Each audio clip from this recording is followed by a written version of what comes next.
No major paper in Minnesota has ever endorsed her. But the thing is, I think they've known since about 2003 that she's a political extremist. Political blogger Bill Prendergast has been tracking Michele Bachmann's political career since the early 1990s when he was writing for the Stillwater Gazette. From the get-go, he sensed something that was seriously off-kilter with her. Somehow, to the astonishment of most political observers, she became a congresswoman and later an erstwhile presidential candidate. Bill, welcome to Democratic Visions. My pleasure. Bill has authored a book on Michele Bachmann titled, appropriately, Michele Bachmann, America. You can also read him at Minnesota Progressive Project blog site and other internet avenues such as Daily Costs. Over the years, he's noticed a disturbing trend about political coverage in Minnesota, and in particular coverage of Michele Bachmann, something that is clear to alternative press and AM 950 radio, but somehow is missed by Minnesota Public Radio, the Star Tribune, Pioneer Press, and local television news. As a consequence, they've enabled politicians like Michele to advance because they have, for the most part, not done their jobs. So do you agree that the mainstream media is ignoring the foibles, the slander, the calumny of Michele Bachmann? We have to speculate about this because no one has come forward and said, I work for a Minnesota news organization that wants to spike embarrassing stories about Michele Bachmann. They're afraid of alienating the northern suburbs, the suburbs north of Minneapolis, St. Paul. They vote for her. They do vote for her, and although only by 1.2% apparently in the last election, is that right? Yeah, that's correct. That's the worst she's ever done up there, but there's a number of factors involved in trying to explain why she did so badly this year.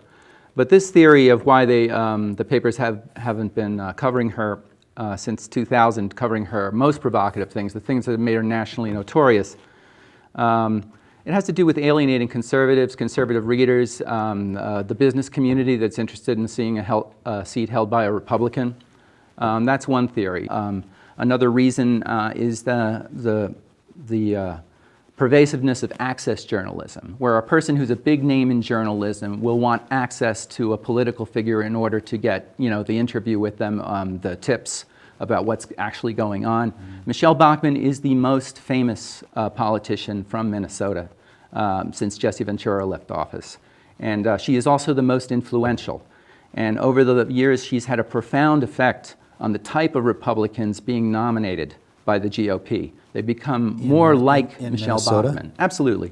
Tom Emmer, I don't think, would have been the gubernatorial candidate if Michele Bachmann hadn't brought extremism into the mainstream and proved that it's electable and it can lead to a national voice. No matter what you say about her, she did have fairly good political instincts, didn't she, when she sort of co-opted the Tea Party and sort of named herself as the Washington, D.C. spokesperson for the Tea Party. I mean, to her credit, I mean, on a political level, that's... Well, I have a minority opinion about her. I'm not sure that that's her political instincts. I think that's really her mentors in the National Religious Right. Really? Yes, that's my personal opinion. I think that they see these as seats that they control, and they see Michele in the past as a very telegenic, attractive-looking woman who did, bring in foster children. When she is prepared, she speaks well, and she has a power, sort of a charisma, with Christian conservatives, and she can spout Tea Party rhetoric. I haven't seen her do really bad public appearances until this last series of debates. She was just awful. I can see that this first theory, that the Star Tribune or the Pioneer Press, they want to maintain readership in the northern suburbs, and perhaps they don't want to alienate the Republican business community. But why would NPR fall into that same trap? It's kind of a mystery to me. When I first started writing about Michele Bachmann, that was back in 2003 when I was at the Stillwater Gazette, and she was on my radar because I was listening to conservative evangelical radio. I'd be driving in the car and I would hear people talking about demons and also about Republican politics. And so I thought that was fascinating. Yeah. I heard Michele Bachmann is a school board candidate, and she was running in a nonpartisan race for the Stillwater School Board, which is traditionally a nonpartisan contest. Mm-hmm. But she was running with a slate of 4 other Republican candidates. She got beat, didn't she?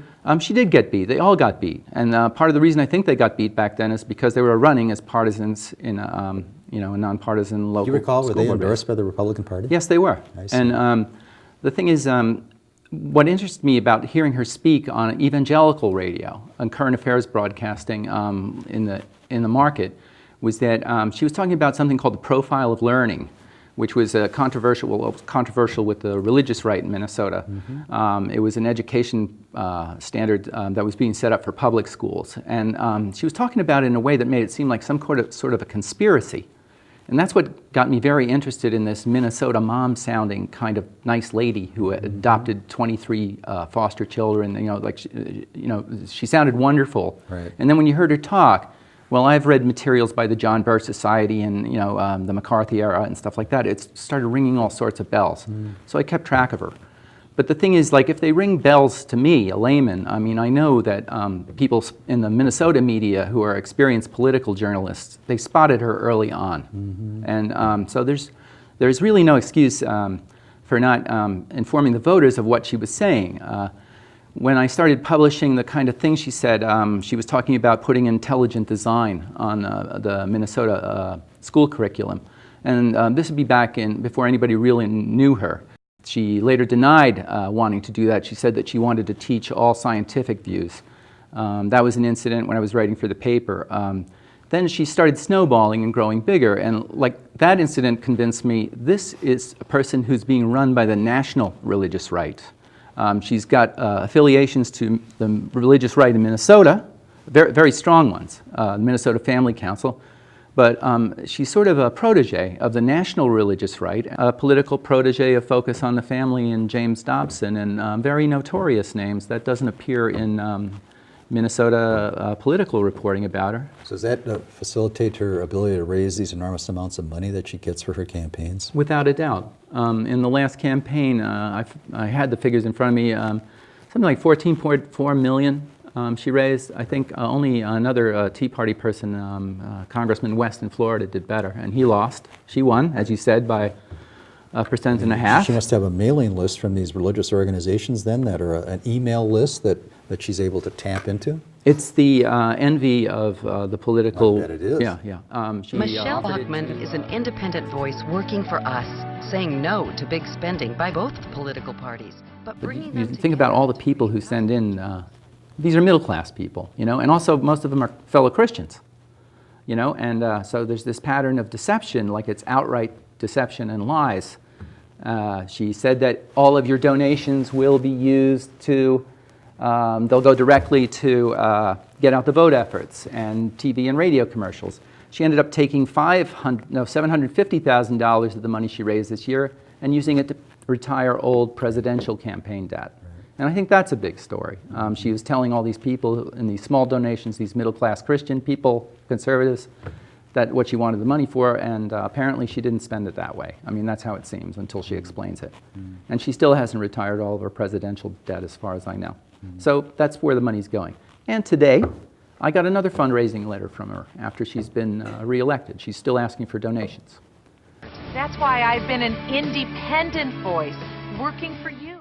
I don't know how closely you followed the election, but she was running as a bipartisan this year, which really made a lot of us laugh. No, I didn't know that she ran as a bipartisan. Oh, yeah. She was running. So what does that mean specifically? She was running these commercials. She talked a lot about getting... Looking across the aisle? Yes, absolutely. Oh, you didn't know that? No. Okay, yeah. One of the downsides to covering Michele Bachmann is you think you've seen everything, and then all of a sudden you see a commercial where she's talking about how she is working with legislators across the aisle to get the Stillwater Bridge. Oh, yes. All the work. She cites her work with Al Franken and Amy Klobuchar. They actually did the heavy lifting of getting the bill through. Her opponent Jim Graves pointed that out, but Michele goes into the media taking the credit. I started this 20 years ago as a young mother fighting to get this bridge built.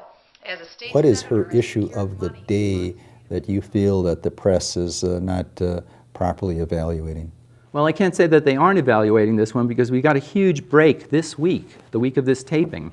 Last weekend, she went on a conservative evangelical radio show, which is called Understanding the Times. It's a show that analyzes U.S. politics and world events in light of Bible prophecy. And she has a long relationship being interviewed by the host of that show. And she floated a conspiracy that, again, made national news. She accused President Barack Obama of being party to a conspiracy to implement Sharia law in the United States. It's a conservative Islamic law that it's become a code word in the mind of the right, the extreme right, you know, for Islamic terror and like that sort of society, the society that breeds that. Mm-hmm. And so there is this fantasy that the United States is going to somehow introduce the principles of Sharia law, and she was saying suppress Americans' right to free speech. So how did the press react to that? The first people to break it was a blog called Right Wing Watch, and that's where I first saw it. And then the strangest thing happened. This is a break with 6 or 7 years of tradition.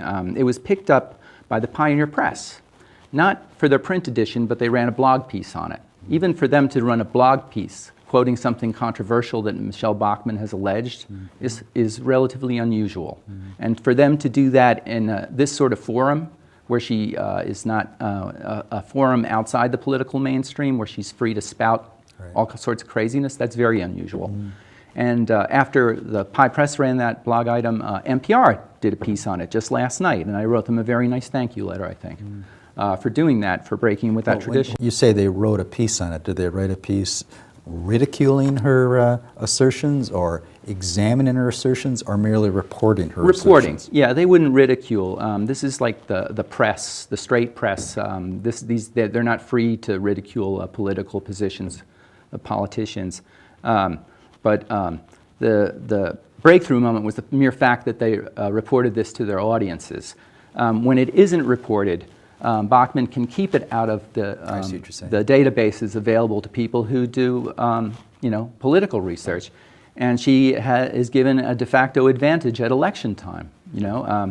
No major paper in Minnesota has ever endorsed her, but the thing is, I think they've known since about 2003 that she's a political extremist.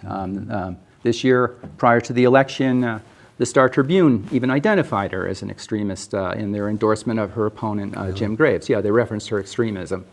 But it might be a mystery to some readers because their reporting historically doesn't support that charge. You talk the same language as some of these reporters. Have you had occasion to chide a reporter or two about their failure to look into the inaccuracies and the wildly accusatory statements of Michele? I chide them on the blog. Yes, I know that. Yeah, and I'm very respectful when one's in the room. Why?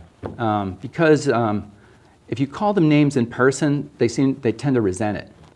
Yes, but so what? Well, on the blog, they're under the impression that the blogs don't really count for much. I see. And there's something to that impression. I think there's something to it myself because, like I said, the fact that they're able to spike stories reporting the most controversial conspiracy rhetoric of Michele has helped her. Yeah. And so it doesn't matter so much if a blog like Dump Bachmann or Minnesota Progressive Project, if they print it, they're preaching to the converted. They're preaching to Democrats who already know that Michelle's, like a nut, a bigot, and a liar.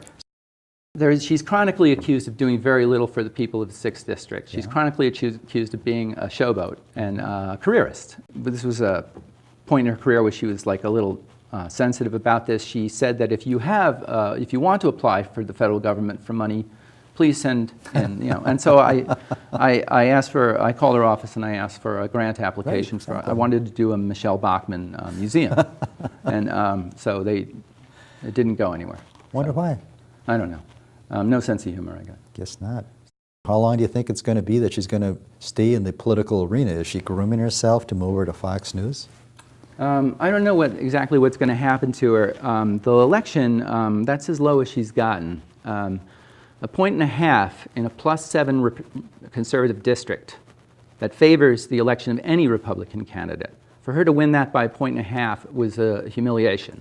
But the thing is, she got a lot of negative press after the presidential run. That was kind of, and she got negative national press. The question now is whether she can come back as a national figure the way that she was after getting so much negative attention and by barely winning a conservative district by a point and a half, something like 4,500 votes. That is that's the lowest margin of victory that she's ever had. And she had a campaign as a bipartisan, which must have puzzled a lot of her more fanatic, Islamist conspiracist followers. So give us She demonizes Democrats. Give us in conclusion here, Bill. Give us a tidbit or two about Michele that we might not otherwise know. My view is that Michele is a protege of a religious right that is actually constitutes a third party in the United States.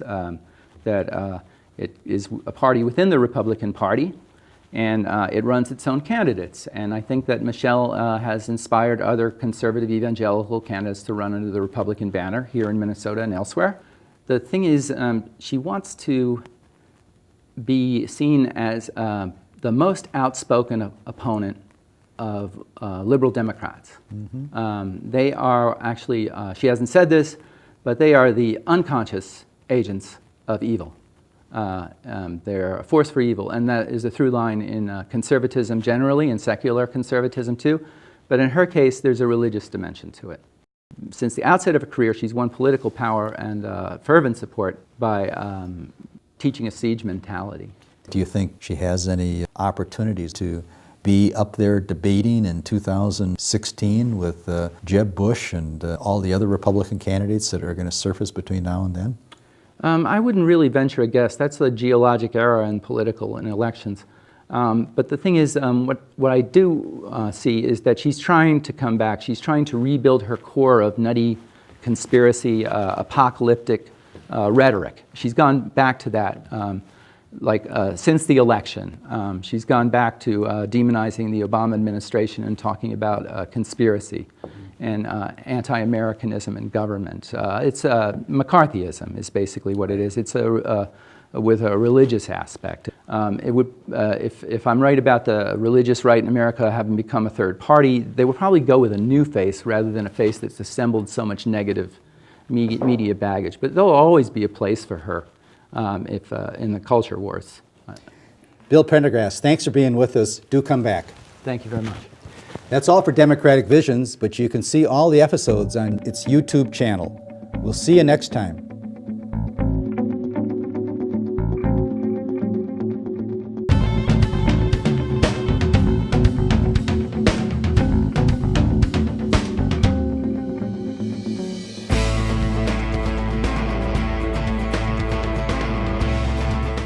Democratic Visions is handmade by volunteers through DFL Senate District 48, Eden Prairie and Minnetonka. Lori Pryor, Chair.